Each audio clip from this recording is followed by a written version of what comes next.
the Johnson Wax Program.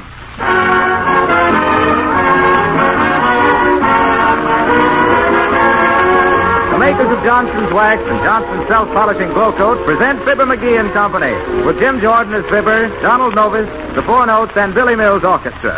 The show opens with There's a New Sun in the Sky.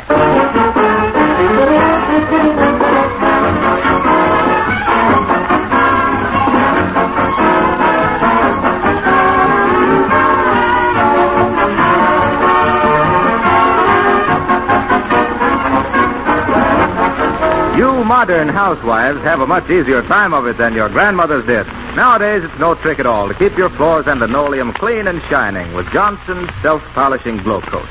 This remarkable polish relieves you forever from tiresome floor scrubbing because it protects your floors with a beautiful, dirt-resistant polish. Glow Coat, you know, requires no rubbing or buffing. Dries in 20 minutes to a gleaming luster that shuts out dirt and stains. Millions of women can testify that their housework is easier and their floors more attractive since they learned about Johnson's Self-Polishing Glow Coat. Once you start using Glow Coat, you'll never again have to apologize for dull, soiled floors or faded linoleum. Ask your dealer tomorrow for Glow Coat, GLO-COAT, Johnson's Self-Polishing Glow Coat. You're assured of complete satisfaction if you insist on the real thing.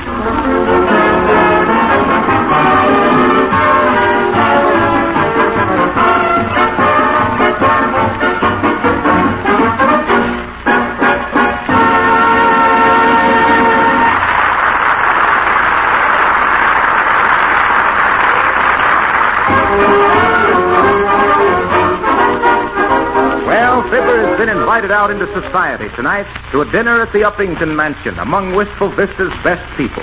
However, society doesn't frighten him. After all, says he, what is the upper crust but a bunch of crumbs who stick together? So here, all dressed up in his best clothes, we find... Hey, Harpo, hold it. Hey. What's the matter, Fibber? Easy on that party announcement. I may not be able to go. Well, what happened? Why can't you go? The button just come off the collar of my shirt. You got a needle and thread? No, I'm sorry. I left my sewing basket home on the piano. Shucks, I can't go around like this with a nude neck. Well, why don't you keep your muffler on? You can wrap that around your neck sort of in the Ascot style, you know. I've seen Jack Benny wear his scarf like that. Oh, that's okay for him, but I ain't got any Fred Allen reaching for my throat. Somebody around here ought to have a needle and thread, or at least a pin. Hey, Billy. Yes? Say, I just busted the button off the collar of my shirt. I can't go around with my Adam's apple sticking out like that. Oh, is that your Adam's apple? Well, what'd you think it was? Well, I thought maybe it was a lump in your throat. You know, from reading the reviews of your personal appearances.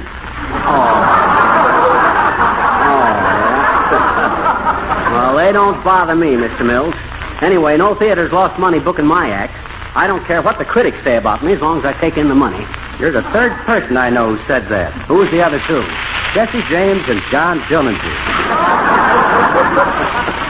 Why, they were public enemies. Yeah. Now that you've given me the needle, you never mind the thread, Billy. You got a magnifying glass, Mill? No, what do you want a magnifying glass for? I want to go over your contract again more carefully. Dadrat, ain't anybody got a needle and thread? Hey, Don. What's the matter, Fibber? Listen, Don. Hey, there's a button off your shirt.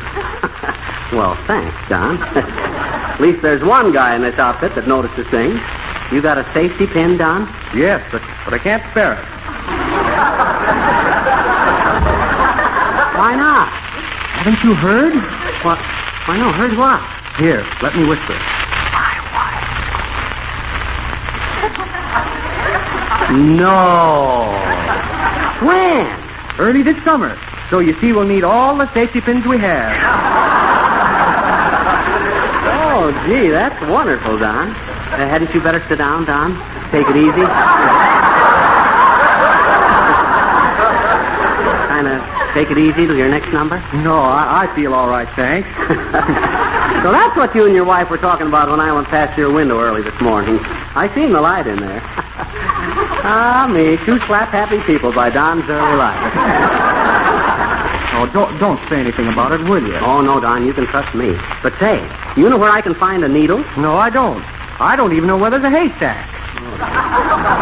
Say, Fibber, speaking of haystacks, I heard a funny one yesterday. What was that, Harpo? I heard a farmer say that he had a radio in his barn, but he had to shut it off on Tuesday night. What for? He said too much corn was bad for the livestock. Oh, is that so? Criticizing again, eh? Well, if it'll make it any easier for you guys to push me around, I'll come down next week in a wheelchair. Dad-ratted, I gotta find a needle and thread somewhere. Oh, there's a smart-looking girl. Maybe she's got one. Hey, sis, excuse me, but have you got a needle and thread? No, I haven't. I'm so sorry. Oh, well, don't look so worried about it. I'll get the shirt fixed someplace. Oh, I'm not worried about that. I have other trouble. Oh, that's too bad. Anything I can do? Do you know anything about baseball? Do I? Why, I coached the House of David team for 12 years. I gave it up, though. I got tired of the Bush League. Well, why'd you ask, sis? Well, an old friend of my family just left me an interest in a baseball team, and I don't know anything about baseball. Oh, are you that gal? You were an actress, weren't you? I was. Oh, but I'm so anxious to learn about baseball. Yeah, I suppose you think a double play is a 6-hour show by Eugene O'Neill, huh? Tell me, do you think it would be a cute idea if my team changed costumes between each act? They call them innings in baseball, so it's not acts. Where's your team now? Oh, they're in Florida for spring rehearsal. Spring training. But you don't have to worry. You got the best team in the country, sir. Oh, do you think so? Well, have we a chance to win the Pulitzer Prize again this year? You mean the pennant, sis. And if you're considering getting Alfred Lunt for shortstop or Catherine Cornell for third base, don't do it. How about Noel Coward? That's a good idea, sis. He could write you a few hits. Well, good luck, sis. Thank you, and I hope you'll come to see one of our performances. Oh, I will. I'll be at the first bat and A. And now, folks, if anybody here has got a needle and thread, I'd like to get this one. Hey, wait a minute. What goes on? Get that bull out of here. What do you think this is, a rodeo? Oh, I'm horribly sorry, Mr. McGee. But we just couldn't keep him out of here. I think he smelled Mr. Mill's buttonhole corsage. See, he's sniffing it. Get that brute away from me. Take him away. Moo! And I do mean move. Oh, a bull fiddler. Ferdinand, please behave yourself. Oh, so that's Ferdinand, huh? The lace curtain longhorn. That was the 4 notes singing Ferdinand the Bull, folks. And Billy. Yeah? I want to compliment you on that prize beast music. Did you write that yourself? No, for those bull numbers, I used stock arrangements. Got your shirt fixed yet? No, I ain't. I got to get it fixed someplace. Hello there, Johnny. How you fixed for Valentine's? A little early to be selling Valentine's, old-timer, ain't it? Hey? I says, drop in about the 10th of the month with your Valentine's. I'll tell my secretary I'm expecting a heart attack. That's pretty good, Johnny. But that ain't the way I heard it.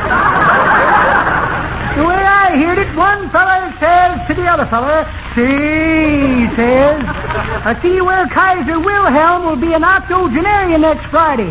Octogenarian, eh, says t'other fella. Well, any man as old as he is hadn't ought to eat meat anyway. He sure has been leading it quite right, Johnny. Been in Holland 20 years and nothing's turned up but the ends of his mustache. That old buzzard horning in here like that. Oh, still, he might be worth cultivating if we could get enough dirt on him. Hey, Harpo. Yes? You got a shirt I can borrow? I can't go around with my collar open like this all the time. What size shirt do you wear? 14. No, I didn't mean the cuff. I meant the neck. That's it, 14. I'm sorry. I wear a 17 and a half. 17 and a half. Wow. That ain't a shirt. That's a step-in. What sleeve length? Which sleeve? Well, are they different? Oh, sure. My right arm is developed more than the left. Oh, is that so? Sure. You see, I use my right arm to knock on doors with. And when the lady of the house comes to the door, I say, Madam, do you know about Johnson's Glow Coat, the easy-to-use floor polish that shines as it dries? And she says, do you mean the Johnson's Glow Coat that requires no rubbing or buffing? Oh, that's wonderful. And what do you say? And I say, yes, madam, we are both talking about the same wonderful product that saves you housewives so much time and effort. And she says, to say nothing of saving up to a third on the large-size can. Isn't that marvelous? And then? And then we smile at each other, and I go to the next door. Oh, that's swell. But what's that got to do with your one shirt sleeve being longer than the other? Well, personally, I always put it down to the long arm of coincidence. Oh, dear.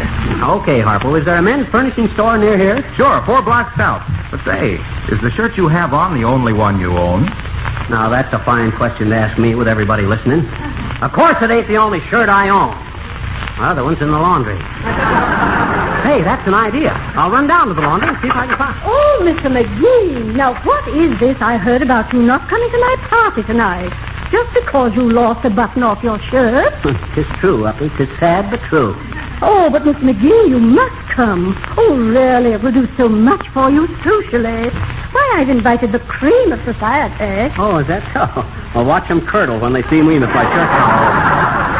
Oh, but I've even arranged for you to take Mrs. Morganwell's Sterling game into dinner. No. Yes. The Mrs. Morganwell's Sterling game. Well. Yes, she's very social. One of the FSBs, you know. FSB? Yes, one of the first families of Virginia. Oh, is that so? I'm a FFP myself. FFP? Yeah, fugitive from Peoria.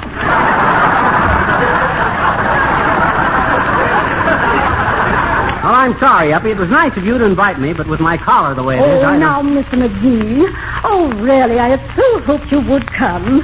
Of course, if you're the least bit apprehensive about the etiquette of formal gathering... Oh, don't worry about my etiquette, Uppy. I know my way around. Though there was a time when it used to worry me to pieces, wondering which was the proper fork to use. Oh, Mr. McGee, really? Yeah, but I got that licked. Now I just pick out one knife, one fork, and one spoon and shove the rest of the tools in my pocket till after dinner. Oh, really, Mr. McGee? Oh, my, how original. You put the extra silver in your pocket? Oh, my, how very delightful. Tell me, Mr. McGee, are you ticklish? Why, yes, a little. Why? Oh, my goodness. Maybe I am just a silly girl, but I can hardly wait till my butler frisks you when he helps you into your overcoat.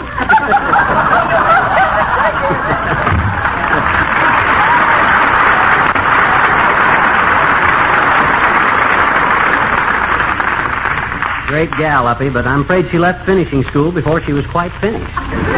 Now, let's see. Oh, yeah. Hey, Harpo, wait here for me. I'm going over to the laundry and get my other shirt. Uh-oh. Say, look at the old man walking by in the white gown and the long beard, carrying the big sigh. Hello, Father. Hello there, son. You get it, folks? A little symbolical device to denote the passing of time.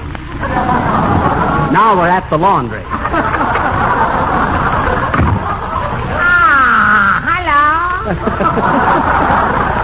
Hi, Gooey Fooey. You got my shirt ready yet? What's your name, please? McGee. Fibber McGee. Lose 'em button off of this shirty. Want other shirty. Need 'em bad, you savvy? Oh, yes, it's very, very good. Mr. Needham want bad shirty. I ain't Mr. Needham. I'm Mr. McGee. And I don't want a bad shirt. I want my shirt bad. I mean good. I want my shirt. You talking too much. That's very confusing. What kind of shirt do you bring in? A nice silk shirt. I got it for Christmas. All right. You come along this way, please. Looky silk and shirty department. Okay,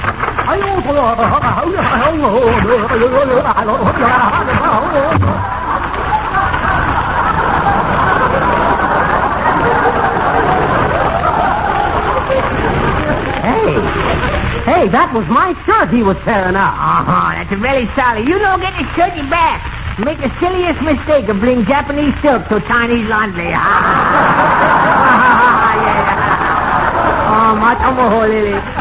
Goodbye now. Well, that's that. Now I ain't even got another shirt. When I think of the trouble a little thing like a shirt button can cause a Hi, fellow... Miss McGee, please. What are you talking about? Oh, hi, Phil. There's a button off of my shirt collar, and I can't seem to get one sewed on. You know where I can buy a shirt around here, Phil? Yes, there's a real risky men's store down the street, please. Oh, thanks, Phil. Where was you going? I'm going down to the museum. Oh. Yeah, I'm working down there. Oh, well, that ought to be both amusing and instructive. What do you do, Phil? Well, I carry bones from one room to the other, please. Mm-hmm. They're building a skeleton of a dining car or something. You mean a dinosaur? Yes, sir, that's what it is. Mm-hmm. They got some bones 20 feet long, and they're deep and stuffy. This is the first time I ever did roll the bones for regular salary.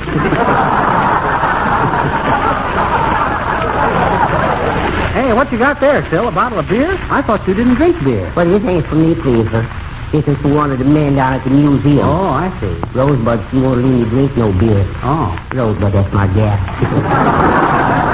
Well, good for Rosebud. Keep you on the wagon, eh? Yes, sir, she sure do. Well, that's fine. Yes, sir, that's what I think too, Miss McGee. She's perfectly right about it. It's just like she said, please, sir. If an hour goes around drinking that nasty old beer every day in a week, how's we going to have enough money left on Saturday night to buy gin? Well, so long.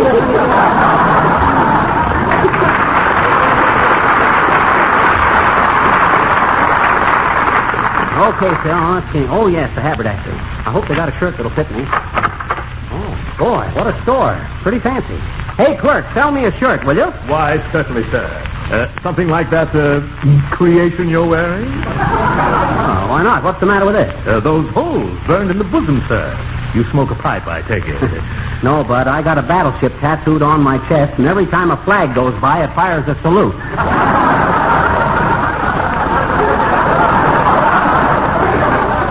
Really, sir? The recoil must be terrific. By the way, sir, when you've selected a shirt, may I show you something nice in a bathing suit? Oh, certainly. A friend of yours? Yes.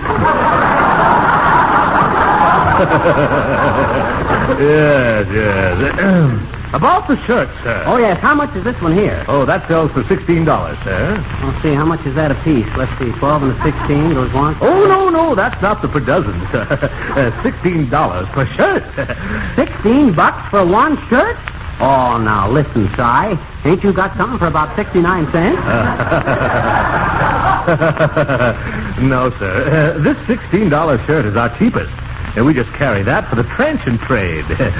Sort of a novelty, you know. Yeah, it would be a novelty for me to own one of them. But I ain't going to pay no... Hey, wait a minute. Does that price include a monogram on the sleeve? If it does, I'll order a dozen. Oh, yes, sir. 3 letters or 2 letters? 3 letters, an F and an M. And the third letter, sir? That's the letter I'm going to send you in the morning, canceling the order. Good day, Bud. Imagine that, $16 for a shirt. I'd have to buy a jewel case to keep the ravelings in. All the dead red... Hello there, Fibber. Oh, hi, Don. Say, excuse me for mentioning it, Fibber. Huh? But that button is off your shirt collar again. It ain't off again, Don. It's off still, yes. Incidentally, how do you feel, Don? All right? Oh, yes. Don't worry about me. I'm all right. Well, we want you to take it easy from now on, you know. Have you got some song, Don, that don't sap your strength too much? How about Thanks for Everything? Okay, but just one verse and a chorus now. Don't overdo. That was Thanks for Everything, beautifully sung by Donald Novus, with what I consider more than adequate accompaniment by Billy Mills Orchestra. Don't you consider it more than adequate, Harpo? Yes, I do, Fibber. In fact, I think it was almost very superior. Oh, at least almost very superior. Well, I would certainly say it was... I hope that's somebody with an extra shirt. Come in. Mr. McGee. You betcha, sis. What can I do for you? Well, we were listening to your program coming downtown in our car, and halfway down here, our radio went on the brum. Would you mind starting over? I don't know, sis. I don't believe we got time for that. What was the last thing you heard? Why, when some old man came in and said, "That ain't the way I heard it," then the radio went bluey.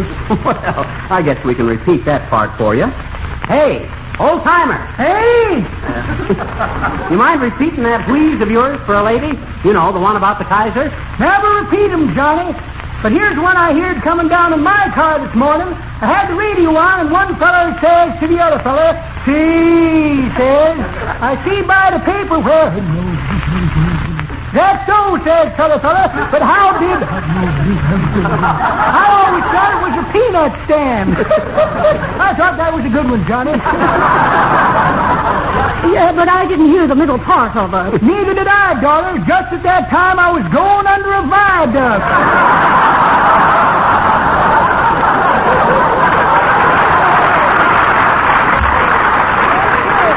But you should have heard him laughing. Well, for heaven's sake. Oh, that's a fine way to antagonize our customers. You might at least... Phew. Say, Fibber, you're catching cold. You've got to get a button on that shirt, or else wear a scarf. No, sir, I know what I'm going to do. Might be a little radical, but I'm tired of trying to get a button on this shirt. What are you going to do? Well, you'll find out. You get Billy and Don Novus and Mrs. Uppington and Tilly Watson. Well, hello there, Figger. What is this goosip I'm hearing about you losing a shirt off your top button? Yeah, that's right, Nick. How'd you hear about it? Oh, I overlistened to a couple of people discussing it downtown while I was in the courthouse. In the courthouse? What you doing there in the courthouse, Nick? I'm a wet nurse, Figger. What? A wet nurse. I'm a wet nurse in a little legal controversy. A witness. A witness. Oh, you mean a witness? Sure, a wet nurse. A friend of mine, Andreas Gregorius, is getting a kick in the bleachers of Promise by a Cupid who is having a broken heart for $50,000. For $50,000, they can break my heart into a jigsaw puzzle, I'm thinking. Me too, but your pal was probably indiscreet. That is the situation in a nutpick, Fizzer. Of course, my friend Andreas can afford to make a settlement out of court. But what is burning him up is all the fleas. Fleas? Sure, court fleas, attorney's fleas. That's fees, Nick. There's no L in it. Is that so? Well, from what I'm sitting on a stand as a wet nurse, there was being plenty of L in it, I'm thinking. I'm being very glad I'm a happily married man, so I'm not being prosecuted by a cute kid from a chorus who is only knowing 2 notes of music, me and do.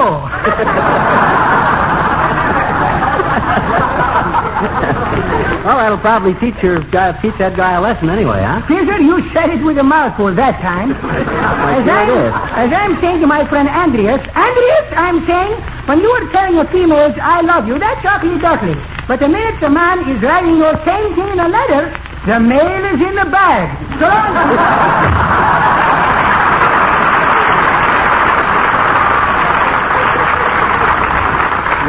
I think after what them Greeks learned at Troy, they wouldn't horse around so much. Hey, Harpo, is everybody here? Yes, I think so. Mrs. Uppington, Don Novus, Billy, Old Timer, Tilly Watson, Nick DePoplar. Now listen, folks. Sit down and listen to me. Now then, you know what a time I've been having with the button off my shirt. Nobody's got a needle and thread, and I can't borrow a shirt or buy a shirt. And I'm going to do something about it. I want you all to go home and pack your trunks and meet me at the Union Station tomorrow morning. Well, what are you going to do? I'm going to move this show to Hollywood, where a guy can go around with his shirt collar open. I won't be the only one out there who hasn't got all his buttons.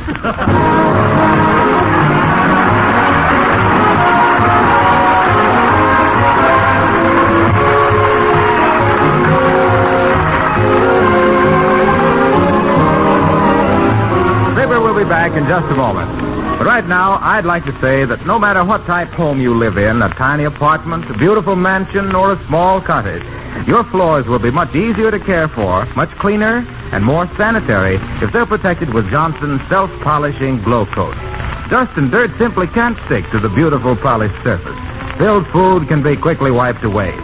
If you want your floors always to have a bright, spick and span look that will attract the admiration of everyone, just let Johnson's self-polishing Glow Coat polish your floors for you. Glow Coat works like magic, quickly giving your painted and varnished wood floors as well as your linoleum a wonderful shining polish without rubbing or buffing. Remember, it never pays to buy a cheap inferior polish that streaks or smears. For real economy, insist on one of the Johnson Wax products, the fine, dependable products that give greater beauty, longer wear. Folks, speaking of our moving to Hollywood, I'd just like to say this. It's easy for us to move into the sunshine, but if you'd like to move some sunshine into the lives of ill and crippled children, send 10 cents to President Roosevelt in Washington to help the fight on infantile paralysis. Remember, it's your dimes that will put a silver lining on the dark cloud of a dread disease. So join the March of Dimes. Thank you, and good night, folks.